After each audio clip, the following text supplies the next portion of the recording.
Land litigation లో ఉందని తెలుసు, లిటిగెంట్ ల్యాండ్ అని తెలుసు, హెచ్సియు ఆల్రెడీ క్లెయిమ్ చేస్తుందని తెలుసు. ఇన్ని తెలిసి కూడా కేవలం పైన అసలు ఒక్క ఐసిఐసిఐ ఎవడైతే 10,000 కోట్లు ఇచ్చాడు, have they come for field inspection? అసలు భూమి ఉందా లేదా అని వచ్చారా? మీకు ఫ్లాట్ ఉంటే దాని మీద మీరు ₹1,00,00,000 అప్పడిగితే వచ్చి బ్యాంక్ వాడు చూసుకొని పోతాడా లేదా? అసలు ఐసిఐసిఐ బ్యాంక్ వాడు ఎవడన్నా వచ్చాడా ఈ భూమి మీదకి? ఈ భూమి కాడికి వచ్చిండా? ఈ భూమి నిజంగా టీజీఐఎస్ ఇదా కాదా చెక్ చేసిండా?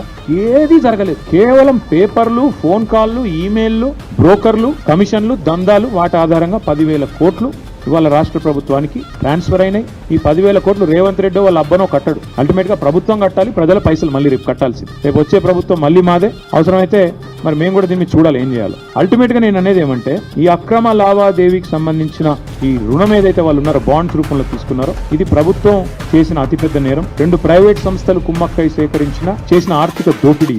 దీని మీద ఒకవేళ కేంద్ర ప్రభుత్వం కనుక స్పందించకపోతే నేను నిర్దిష్టమైన ఆధారాలతో సహా, డేట్లతో సహా ఈ లెటర్ రాస్తున్నా. ఊరికినే ఏదో ఆషామాషిగా ఒక పేజ్ రాయడం లేదు, పూర్తి వివరాలతో రాస్తాను. ఇప్పుడు నేను మీకు చెప్పినవి వాటికి పూర్తి స్థాయి బ్యాకింగ్ తో సహా, డాక్యుమెంట్స్ తో సహా రాస్తున్నా. ఒక అడవి నమ్మడమే నేరం అంటే, బ్యాంకులను మోసగించడం ఇంకో నేరం అంటే, కాని భూమిని తమది కాని భూమిని అమ్మడం ఇంకో నేరం అంటే, ప్రజల డబ్బును కూడా దోచుకున్నారు.